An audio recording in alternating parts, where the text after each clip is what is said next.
So I think whore is just a word that gets used to police women. If you want to have transactional sex, whether it's for pleasure or survival, sex by definition is transactional. If kuku is the premium commodity resource on the planet, and wena ufana ka yona mahala, are you doing the game a service? Why No. are then? Why? Now women are in a position where we can support ourselves, we can support our children. We don't need to be in a relationship with a man for physical security, but we want men.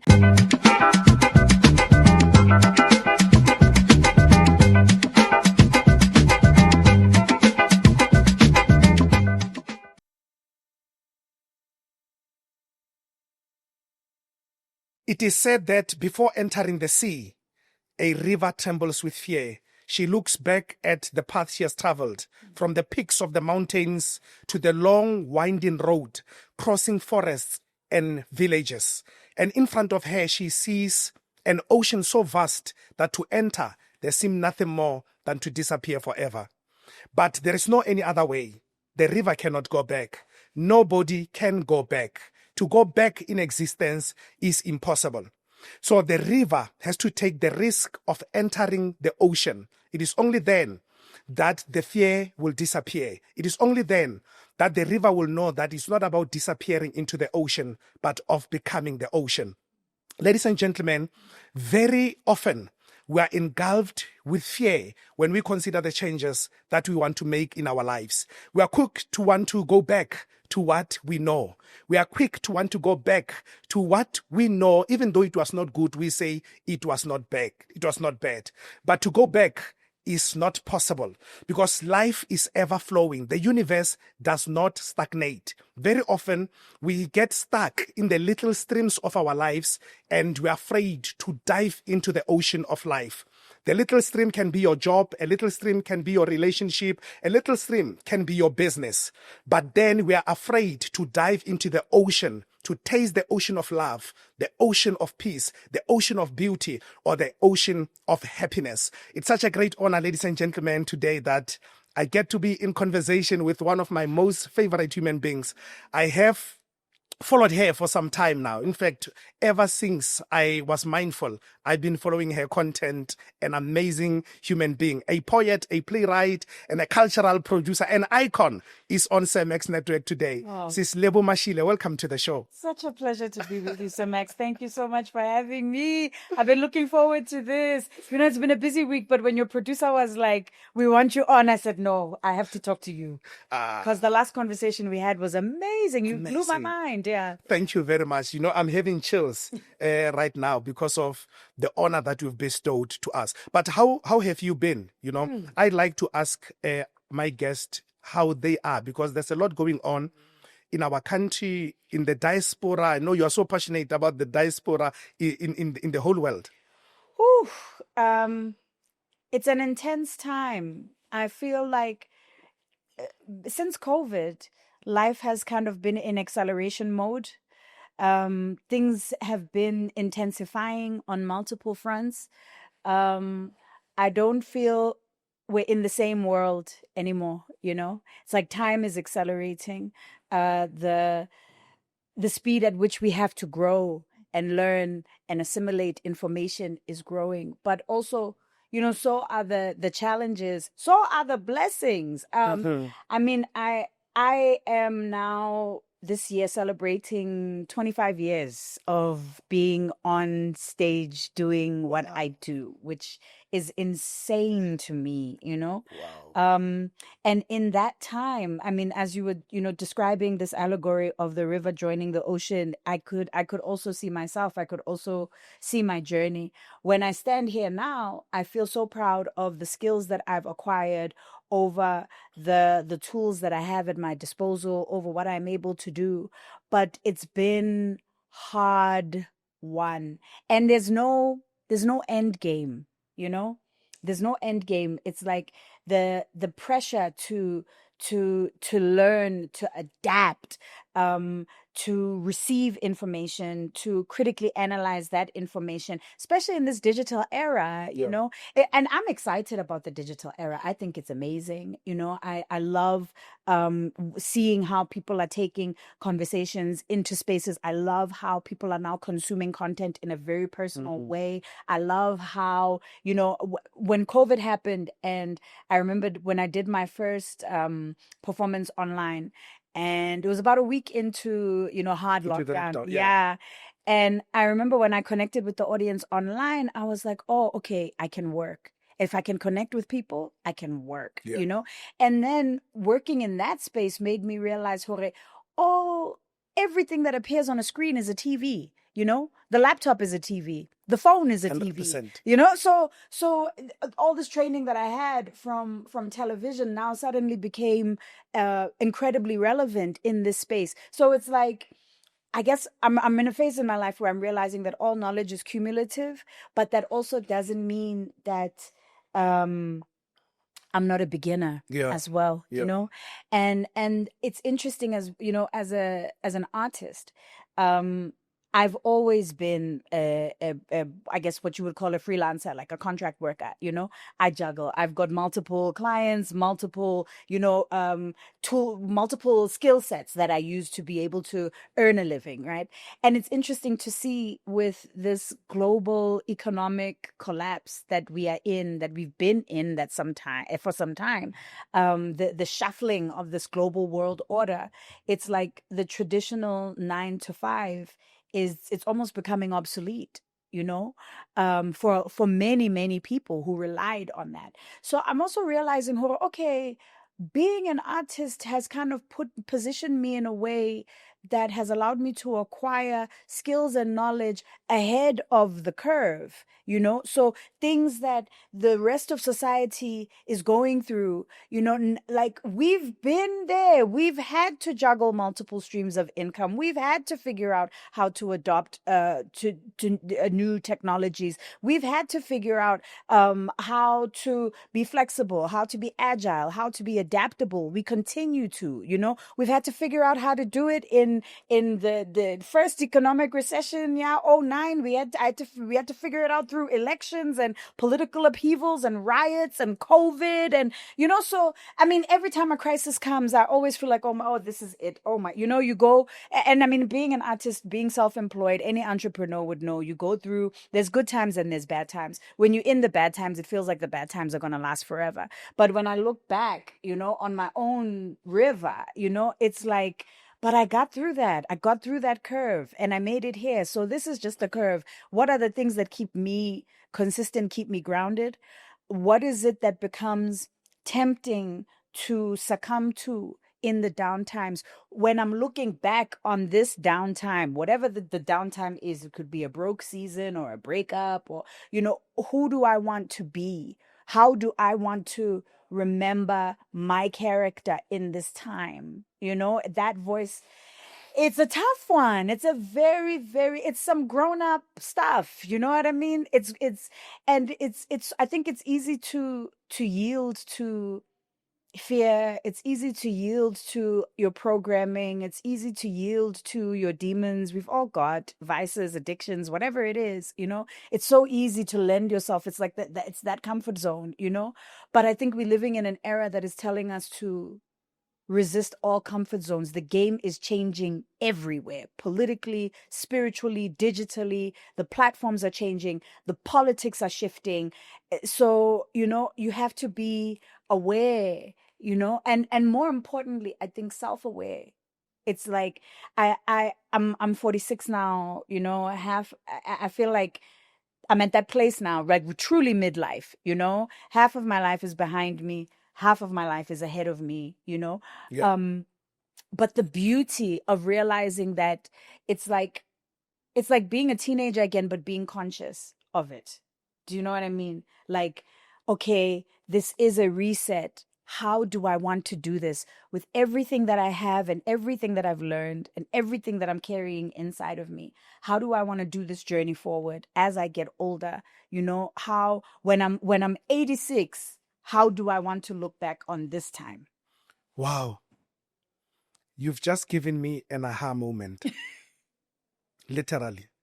I feel like switching off the cameras and say, let's go back home. Because you have analyzed, you have given us a context of the time that we find ourselves in. You've gone 360, like you've gone 360. And I'm so, as somebody who's tracking time, I'm so obsessed with understanding the science of time. But you've just given us that. But most importantly, what I'm getting from your prelude, what a beautiful prelude to the show. Many times, these times are scary. Terrifying. They're uncertain. They bring anxiety as well, you know. But you have brought a dimension of grace. You've highlighted and touched on grace, on gratitude, on blessings as well. Because the tough times that we face sometimes make us to forget about how blessed we are to still be here, or to see the AI as an enemy. But here's a direct question Well, to you. that's it, right? I mean, that's also part of the fear, you know, and it's important to be critical of it. It's important to, especially for us. I think South Africa demands living here. It forces you to be conscious of social justice issues, because this is the most unequal society on earth, because of our baggage, because of our history, so we are. One is hyper aware, you know, of what is going to be the impact of AI on the creators. What's going to be the impact on a writer? What's going to be the impact on a content creator, a graphics designer? You know, I mean, these are jobs, you know. But I'm excited about it. I've been working with it now for like really meaningfully for the last year, and I mean, my mind is blown. I'm an Aquarius. I've always loved tech, you know, as much as I don't understand it. But you know, I'm my inclination is to be curious and to try to understand, you know, and to try to work with it. And I also am excited by technology, because technology gives birth to new artistic platforms, you know. We didn't have influencers until social media came, right? But I mean, each and every time technology evolves, it gives birth to new platforms. Photography gave birth to film and movies as we understand them, you know. Radio gave birth to pop stars, you know. So every time our technology changes, we find new ways of giving a life to it through creative expression. So it's important for artists to interact with this, because you don't know where it can take your voice and how it can support your work. A friend of mine, MJ, advised me to start using AI as a resource to privilege hack, right? So he said he advises Black women in particular to use AI as the support team of individuals and professionals that you wouldn't be able to pay. So I consult with ChatGPT. I say, okay, act as a manager and give me advice on this. Act as a studio executive and tell me how to put together this pitch. Act as a lawyer and look at this contract. Act as an accountant and tell me how to reduce my spending on whatever. Look at my statements for the last 6 months. I'm spending so much on this. How can I reduce this? Act as my accountant. Like, it is my go-to, even for my own creative work. And when I first asked ChatGPT to write a poem, I was like, it was scary. You know, it's like the first time when you ask it to give you your bio and tell you who you are. It's like, you know, it feels like you're going to a Sangoma getting Googled. It's like a floor x-ray, you know. But I remember in the beginning being like, it's okay, but it'll never be able to write. It'll never be able to write like me. But just in the space of a year, seeing how it's grown. My God. I always go to exclusive books. Yeah. And when I got there, I asked the lady that was helping me, how is business? With AI, with this technology advancement, are you still good in business? Because my fear is that one day we say companies are no longer printing books. Yeah. Now we purely have to rely on online reading. Yes. I said, I appreciate technology, but please don't take away our books, our hardcover books. I think books are going to become almost like fine art.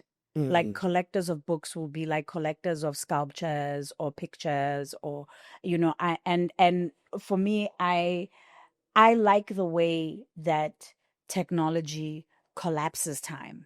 I like the fact that, I remember there was I love reading, and, but I went through a period where for years, when my life shifted online, I went through a period for years where I just wasn't reading books, and then I got a Kindle.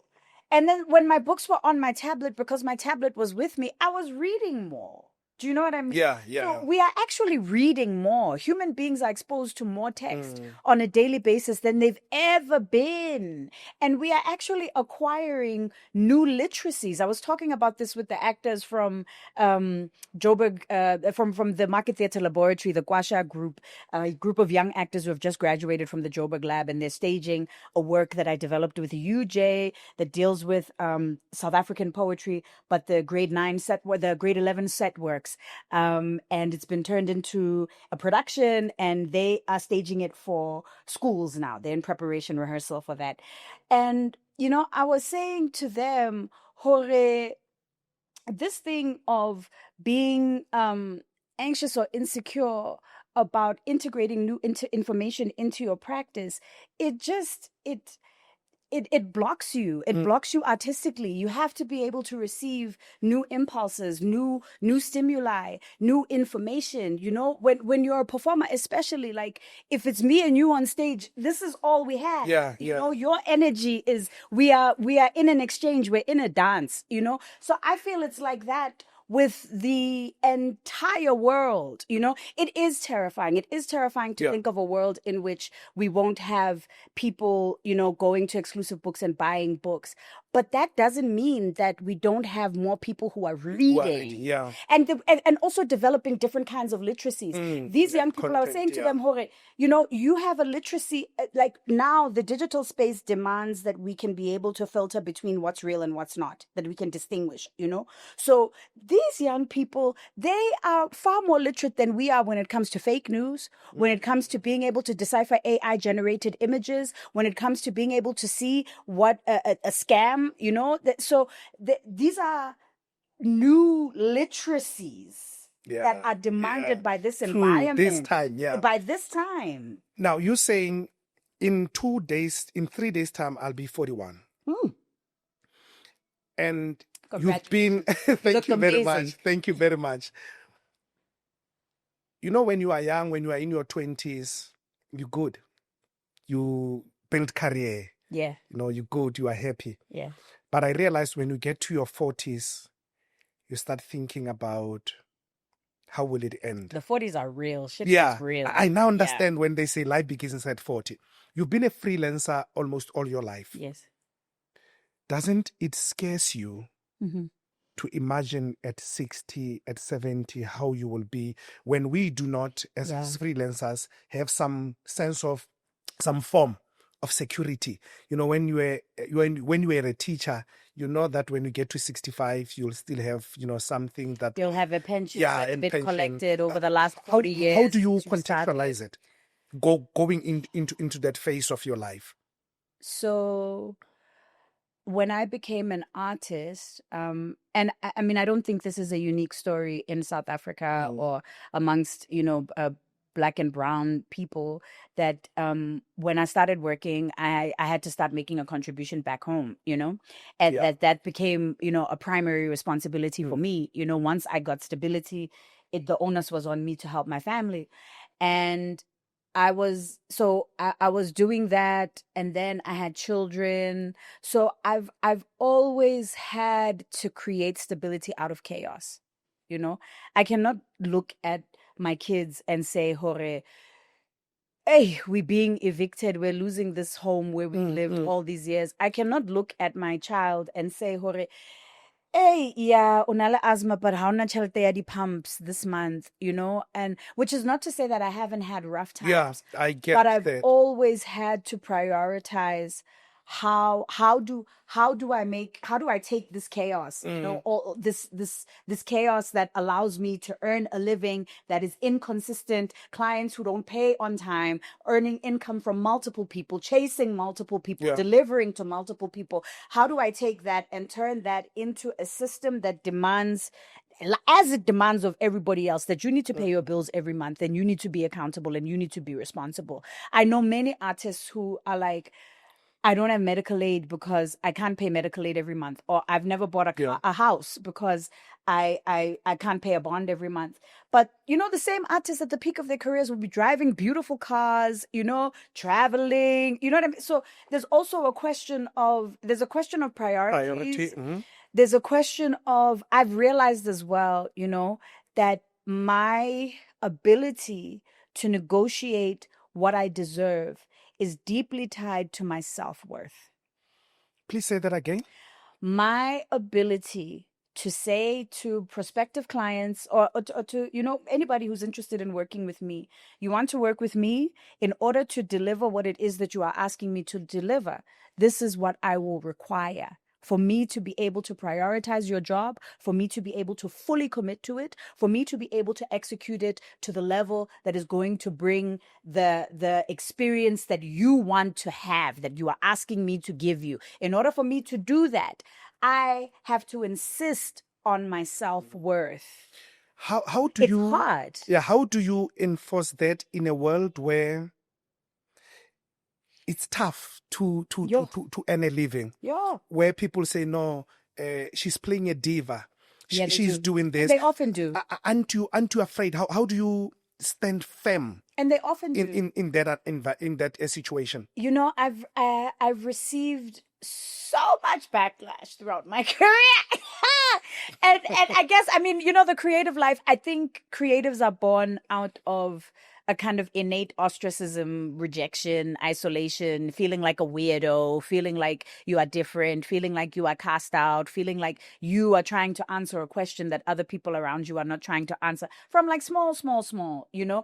And then I think this is part of the karma of being a creative as well, and putting yourself out there. You know, we exist in the realm of ideas, and these ideas are in the world, and people have the right to respond to them however they want to. It used to really, really mess me up when people would react badly or misinterpret me, or, you know, or intentionally not want to understand what it is that I'm saying, you know. And this happens so much more now with social media. So at a certain point, I think it just made me realize, Hore, I cannot control what other people think. I cannot please everyone. So it kind of becomes, it's like there's like this dance with this energy, right? Okay, I'm doing what I'm doing, I'm standing in my truth, and here's this toxic energy coming at me. You know what I mean? In a world where clients write on the misery of artists, now they know the industry, how it's like, and they say it's this or nothing. Yes. How do you navigate that? Look, sometimes I do say no. A lot of the time I do say no. For me, it's about the value of, what is this job worth for me? What does this job mean for me? You know, if I'm doing this job, if this is a client, a corporate client who I know has the budget and they're trying to push my rate down, then it's no. Because once I push my rate down, when you come back next year, you come back the year after that, I won't be able to get myself back up to the rate that I know that I am worth. So there, you know, it's easy to say no. Then I have my work that matters to me. I am a poet, you know, I do festivals all around the world. I do theater. These are things that are essential and crucial for the body of work that I am building over my lifetime. But they're not things that are easy to monetize right now. But it doesn't mean that there isn't value in it. You know, a great poem, a great body of work can take me around the world, can get me in front of thousands of people. That's valuable. That work is taught in schools. That work has that work is such it's a critical part of my cultural contribution that will outlive me. But we happen to live in a time and in a space that devalues that cultural output. You right? There's a point I want to rush to, but I am honoring this moment. I'm itching to get to that point. But before that, what are your views on cancel culture? Woo! You took it to another space. Um, I think about the political shifts of the last 10 years and how we have been through monumental changes in terms of mainstream cultures and values, right? So I'm talking about fees must fall. I'm talking about Black Lives Matter. I'm talking about roads must fall. I'm talking about we are Nomzamo. I'm talking about the centering of LGBTQIA plus people, the centering of marginalized people, the centering of people with disabilities, the plus size body positivity movement. We've seen a radical shift of towards inclusivity, away from the values that centered white supremacist capitalist patriarchy, right?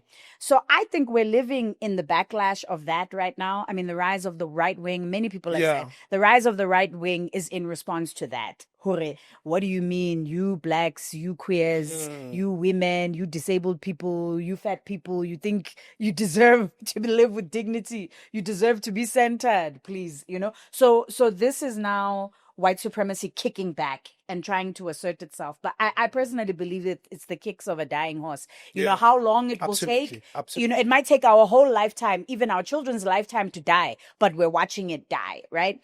Without social media, without having the ability to say en masse, this person is a rapist, this person is a racist, you wouldn't have R. Kelly in jail. You wouldn't have Epstein dead. You know, you would still have people like Harvey Weinstein busy raping. So it's a double-sided tool, you know, because on the one hand, if we use it collectively to out and expose very serious predators, people who have, in addition to building incredible bodies of work, have also used their power and influence to consistently harm people, not like a human being, you know, who makes a mistake and maybe blurs a boundary, but these are people who are deliberately, intentionally, consistently causing pain in the lives of other people and who use their power to protect their ability to do so.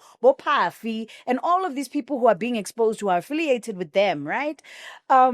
That is something that you have to take down. We didn't have the weapons to be able to take that down. You can't destroy people's reputations or even challenge the perception that they've built up of themselves when you know they're predators. You can't do that in mainstream media when mainstream media is also owned by people who have propped them up in power. So social media gave us a chance to talk back.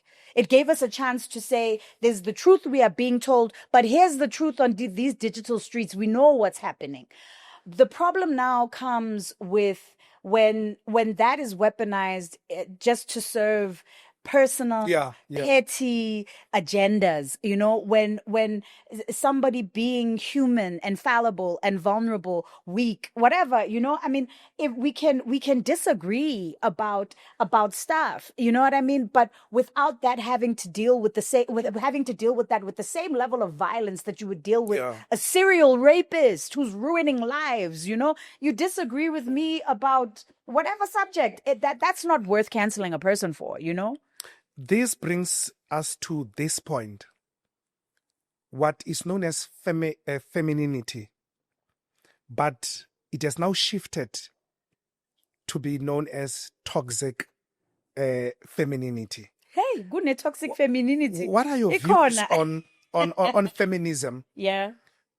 It has taken different shapes, and because of what you are just, the evolution, the cultural evolution, social media coming in, the voice of the people, it is now at some point being labeled toxic. What are your views on feminism? Well, I mean, I'm a feminist. I've been a feminist for a very, very, very long time. I think I'll probably be a feminist until the day I die.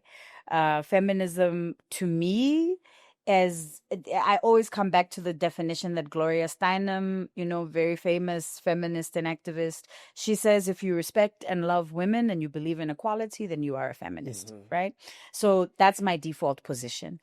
I think that as the power structure of the world is multiple forces that are interconnected, right? So you've got white supremacy, racism, right? You've got patriarchy and everything that goes with patriarchy, misogyny, homophobia, all of that goes with patriarchy, right? Ageism, all of it. You've got capitalism, and all of these are constantly in and meshed with each other, right?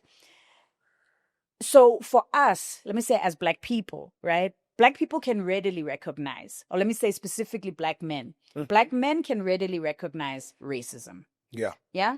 Black men can readily recognize economic inequality, injustice, and oppression, right? Black men struggle to recognize their own investment in patriarchy. When it comes to that, and the fact that this power structure is falling. So you're not going to lose white supremacy and not lose capitalism and patriarchy along with it, right? I mean, it's difficult to reconcile, and I think every human being does, every even marginalized people, even Black women. It's very difficult to accept that it's possible to be both the victim and the perpetrator. It's possible to be the oppressed and the oppressor, sometimes even in the same context, right? So I think a lot of men have a deep investment in patriarchy. And it comes from socialization, it comes from power, it comes from so many different things. I think men are struggling to come up with a positive masculinity outside of patriarchy. For me personally, I feel like I wish that Black men, that African men in particular, would lead the charge when it comes to that, because we have access to other kinds of we have access to other ways of understanding ourselves outside of white supremacy. We have access to a self-definition that doesn't have to be prescribed by white supremacy. Yeah. Aren't you worried that feminism is losing its purity, or it's being corrupted in a way that is being put across, in a way that is being spoken about, in a way that is being spoken about or acted out? Look, I look at these podcasts and I look at people fighting in relationships and what do you bring to the table, and the endless conversations about mujolo and relationships and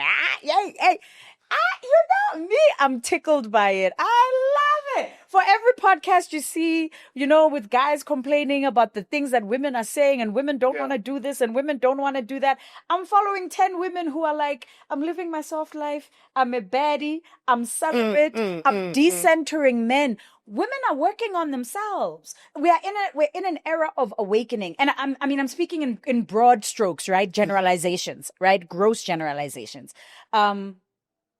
Women are healing. Women are doing inner work. Women are doing shadow work. Women are in therapy. Women, and not just women and queer folks, actually, because gay people are also saying the same thing. My lesbian friends, my queer friends, my trans friends, my gay male friends, they're all saying the same thing. So people who are basically everybody outside of heterosexual men is saying, we are no longer invested in this power structure anymore. We're not invested in patriarchy. We're looking for authentic power. We're working for ourselves. And men are struggling to partner with people who are not oppressed, because what was holding relationships together for so long was oppression. My grandmother had to stay married to my grandfather because his name was on the thing for the house. She didn't have a bank account in her own name. He told her if she left him, that he was going to throw her out. She would never be able to come back to a house that she built and that she extended. Her and her kids would have to go and stay with their sisters. But let's so I mean, the material conditions of how things were before was what forced people to stay in unequal relationships. And we took that as normal. We accepted that those are what women's roles are. Now women are in a position where we can support ourselves. We can support our children. We don't need to be in a relationship with a man for physical security, but we want men. So women are looking for a kind of masculinity that is not showing up right now because men are not doing the work. But then how do you explain the healing? Yeah. And you've cited the baby culture, all these dynamics that are coming up. How do you explain that as a healing to the nation where some would argue, is it not the erosion, the destruction of the family system as we would know it as Africans? And I hear I hear you, and for equality, 100% I'm for that. But isn't that anti what we know the women to be? I'm saying I'm coming from the part of the African tradition where we believe that the highest divine principle is feminine. God is a black woman. But how do these cultures that erupt, that contaminate what feminism should be like, the role of a woman in a society should be in? If we are walking around as Africans with a self-concept that tells us that God is a woman, Nomkhubulwane, our leaders are called Gogo, our grandmothers are the anchors of our families. When a grandmother dies, a family falls apart, a tree falls, right? We have this reverence, but then we are also the rape capital of the world. How do you reconcile the two? How do you reconcile the two? I walk around, people will call me mama, sisi, auslevu, but the same people, I'm not safe to walk in the streets. So what does this respect actually mean if it doesn't translate into a positive lived experience for women in relationships and in day-to-day life? This is what we have to undo.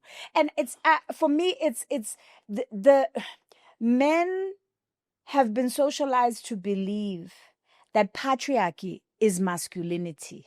100. That's powerful. And I don't think patriarchy is masculinity. And I'm a mom of boy children, and often I think a lot of the violence that we encounter from men is a patriarchal shield to protect, insulate men from their own vulnerability, their own anxieties, their own insecurities, because we don't hold space for that in this society. In a patriarchal society, men are desensitized. The patriarchy is what desensitizes men. Patriarchy oppresses men first and foremost. In your view, are you saying it's called toxic feminism because it seeks, by those who seek to protect and defend patriarchy? But Sis Lebo, let's be honest, aren't you worried when you look at how this feminism thing, how these baddies are mushrooming, how this they're creating more dependency of women dependent on men, on relations now becoming transactional. Aren't you worried about the society that we are building? I have a lot of thoughts on that. For me personally, I think it is patriarchy that makes women's sexuality a currency. It is patriarchy that makes women's sexuality a resource, a commodity, right? So when you start talking... In fact, I say men sponsor that culture. Yeah, they're the sponsors of that culture. Yeah. There is no greater commodity, resource on earth than women's vaginas. Women's vagina, if cuckoo was a stock, it would be the highest. What Dow Jones? New York Stock Exchange. Than Apple, higher than Google, higher, higher than gold, higher than platinum. But what do you feel about that? What are your views on that? Look, I think in a patriarchal society, it's in a patriarchal society, in a society in which women are an underclass, in a society, sex work was born out of the fact that women's sexuality was controlled and commodified, right? And women were denied access to skills, resources, education. So in a society where you don't have power, where I can't go out and get a job, I can't own a property, the only thing, what I've got, gespatch. I'm going to survive with it. We lived in Yeovil for 10 years after my family, when we came back to the US, first we stayed Soweto with my grandparents. Then my mom bought a place called Yeovil. So like Yeovil was where right? And then next door, sex worker. It was like a kind of house to let vibe, and there was a caretaker there. And then these ladies started staying there. But my sister, they're there every day, and then sometimes there's a car that comes in that goes out. My mother was the one. She was obviously more aware. Yes. But what's happening? she was like, okay, bye yetzaka style in the sense that haba jumpise and who safe. And those ladies really protected us. Our house was never broken into because there were sex workers next door. Also, always. when we were being sexually harassed, because people used to come to Yeovil to procure sex, right? So you'd have grown men coming and, bahueletsa whistling at little girls in school uniform. We would be harassed on the way to school. People trying to solicit sex from us. In school uniform, I remember one time it happened and I was in front of that house and I was like so upset, like I had tears in my eyes. And this woman was like, you must never, she was like, call their license plate and shout it back to them, because he knows if you memorize his license plate, then you go to the police. He can be arrested because he was procuring sex. And I started doing that and I started feeling empowered. It was a sex worker who empowered me. Okay, but then when we accelerate that culture, there's no way we can have a healthy society, because now you see your neighbors, they were doing it by Peter, now it's no longer Peter. Now it's actually being commercialized at the highest level. I think all sex and all relationships are transactional at their core. It just depends on what you want to get out of it. I am also engaging in transactional sex, but what I want out of it is care and attention and joy and pleasure and orgasms and respect and love, and you know what I mean? I'm not saying I want hard currency, right? If you are saying even within marriage, there's that transactional sex. Whether it's an emotional transaction, spiritual sex, by definition is transactional. If kuku is the premium commodity resource on the planet, and when mahala, are you doing the game a service? Why are women getting offended when you say that? I don't know why many women they get offended and they feel demeaned when you say, but you are selling sex.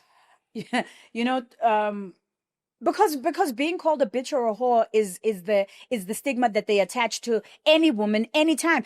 You can be called a whore every day. Do you know what I'm saying? They can call me a whore because I've got 2 kids. They can call me a whore because my children have different fathers. They can call me a whore because I've never been married. They can call me a whore because I'm here with my boobs out. They can call me a whore because I do gigs that make me come home late at night. I've been in relationships with men who are like, how do you expect me to deal with now? I'm not out in the streets twerking. And even if I was, it doesn't make me a whore. So I think whore is just a word that gets used to police women. If you want to have transactional sex, whether it's for pleasure or survival, for me, if we're talking about the moral degeneration of this society, and we're talking about a society where it has become acceptable for young girls to go to Dubai to be pooed on for bags that we've now found out are $300, it's also equally become acceptable for our boy children. Apartheid didn't turn black kids into girls who go get pooed on in Dubai and boys who are paras and nyaupe kids. That happened in a free South Africa. So we need to take stock of why are our values en masse deteriorating, and stop stigmatizing these girls as if they're the only ones. Who's sponsoring these girls? Should we forget about building a healthy generational society? Should we forget about that and accept, okay, we have reached a stage in human existence where we transact on sex and anyone can do whatever that you want about it. Former President Jacob Gedleyihlekisa Zuma, the head of the MK party, was the leader of the moral regeneration movement in South Africa. Our contradictions are vast. Our hypocrisies are vast. All right. If our biggest moral hypocrisy is the cuckoo of a 22-year-old who's dating a 50-year-old for money, then there's a whole lot that we are not acknowledging. How about that 50-year-old? Should we forget about a healthy, moralistic No, value no, value driven, no. because it goes back to our no. values as a society. I mean, I value health. I value living an ethical life. I value living in alignment with my values. I value creating a space, a home, an environment, a family, an ecosystem that can support a positive lifestyle orientation, mental orientation for my children, right? I am invested in this, but I've also I think I have had to accept as well, as somebody who cares about social justice and has been very vocal throughout my career, there's something fundamentally questionable about wanting to change things out there when you're not making changes in here. Mm-hmm. Trying to control what other people do and deciding that my happiness is contingent on how other people are living their lives and what other people are doing. It does me and my life and my sense of agency a disservice. It's like, again, back to the conversation, right? Yeah. Artists are disempowered. Artists are being abused. Artists are disenfranchised. Artists are replaceable. And clients will tell you, okay, if you don't want to work at this price, we're going to get so-and-so. We know they're going to take it. Fine. Get so and so. It's okay. I know what it is that I am protecting. I know what it is that I bring. I know how I want to live my life. I know how I want to perform. This is what I'm guarding. I'm not trying to change other human beings. A human being is a very complicated thing. By the time I get to the point where, and I mean, I say this as somebody who has repeatedly tried to do that in relationships and had to work on that, I also, for a long time, felt like, South Africa could be so amazing. It could be so amazing if we just did, and invested so much energy standing at the mountaintop telling everybody how to be. That doesn't make sense. You can inspire people. Yeah. The thing about, I enjoy watching you so much because you imbue a positivity into everything that you do, whether I'm watching you work out on TikTok or I'm listening to you motivating people, there's a consistency in your energy, in your outlook, in your offering that is just, it's electrifying. I feel when I consume what you are giving to us, I want to be a better person. It pours into me, right? That is what I am trying to do, right? So I want to be aligned with that kind of energy because that's what I'm also trying to do. Forget everything else. If I'm busy invested in trying to change the things that are not in alignment with me, I avoid then the things that are truly in alignment with me. You asked a very important question when we started the conversation, to say, who are you? A question that every person should ask. The issue of self-worth. In a society that has probably policed sexuality, and they police you to say, when you do this, it means you do not show your self-worth. How you transact, how ratana limang with how you manage your kuku, the way you said it. And it has been attached to say, okay, when now you are a whore, the same way you say. Yeah. I want you to comment on self-worth and sexual transactions.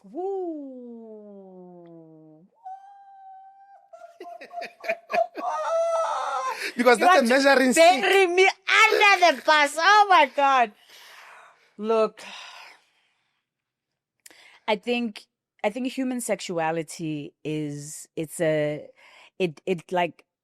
it comes from the same source as creativity. Sexuality is one of the most, if not the most powerful energy, on the planet. We crave and chase and desire sex as much as people need. The thirst for sex is as deep as the thirst for water, and the outcomes of sex can radically alter your life. Probably deeper than the thirst of water. If I can drink a glass of water, I will be satisfied. The consequences of sex can radically alter my life, right? It's the most potent creative energy that we have their access. Reputation. Pastors, they have destroyed empires. It brings human beings. 16 billion people had to have sex for 8 billion of us to be here today. That's a lot of energy, right? So for me personally, I think sex is one of the highest forms of communication. You know, it's obvious. It's intimate. It is it's like a fusing almost of energetic Energies, field yeah. and souls, you know. But that also is just one way of looking at it, you know. Sex can be many things. I enjoy intimacy and love making and sex that is centered around, you know, a beautiful relationship, as much as I enjoy getting my rocks off and having fun. I expect, though, to be respected in both contexts. Ideally, I would like to have both kinds of relationships with one person, but sometimes it doesn't happen that way. You know what I mean? So I think I'm also aware of the fact that, you know, we grew up in the time of the AIDS pandemic, right? So, I mean, I was 16 in 1995. And, you know, I was 21 in the year 2000.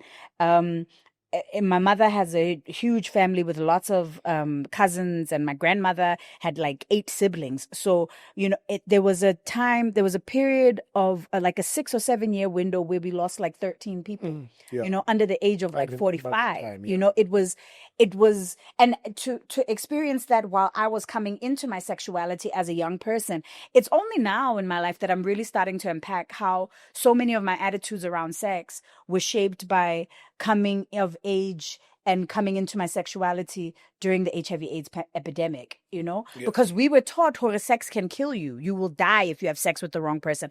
I cannot count the number of men I have taken to Lancet Labs to go and be tested. By the hand. I've taken people's sons. Because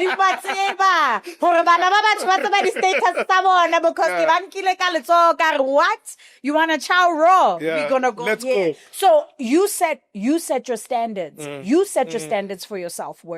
You set your standards for who you put inside your body. And it's not to say that you have to, all those standards have to be biblical standards. You know, you must only lie with your husband or what. But even if you are having sex purely for pleasure, purely for joy, purely for your self-expression, let it be let it be the sex that you want. Let it be with a human being who's treating you how you deserve and wish to be treated. Don't default on that. You can have any kind of sex that you want, but don't put another human being in your energy field who doesn't respect your humanity. To disrupt your energy field. To disrupt your life. Does sex get better with age? Woo! Guys, I wish.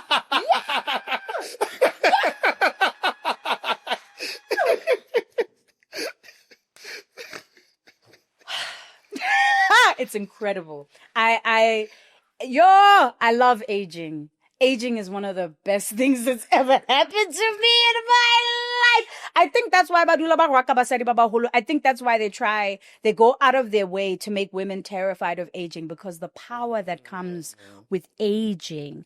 And it's the understanding of my body. It's the confidence that comes to be able to say, when I was 20, it was hard for me to say, this is what I want, or please can you, or this is, I like this, but now it's like, if we're not doing what I want, I'm not doing that. I'm good, you know. And this is what I want, right?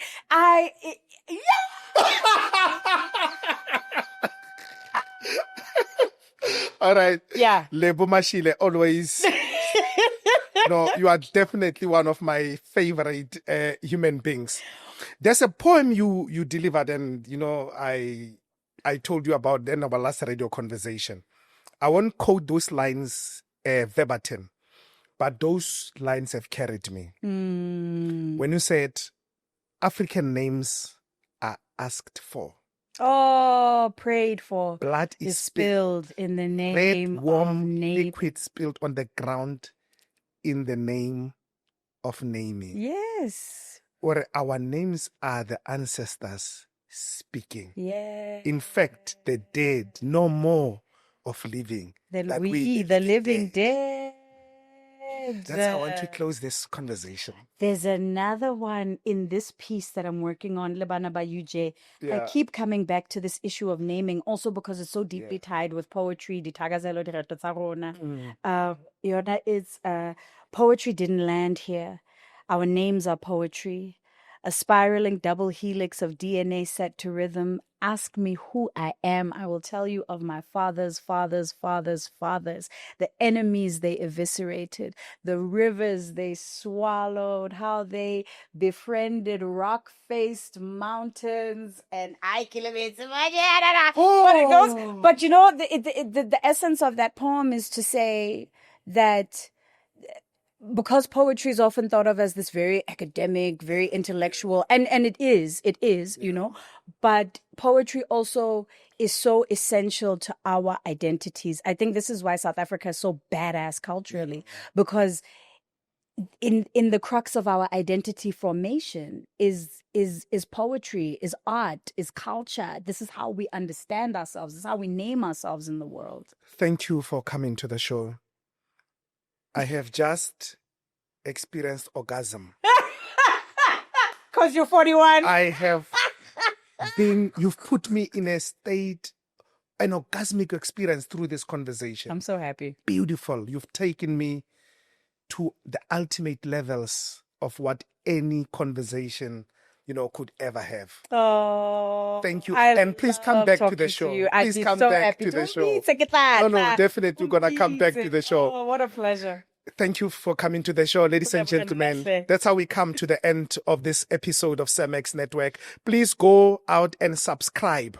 That's the only way we can ensure that we bring you high-level conversations like this. My name is Samex. Amaku.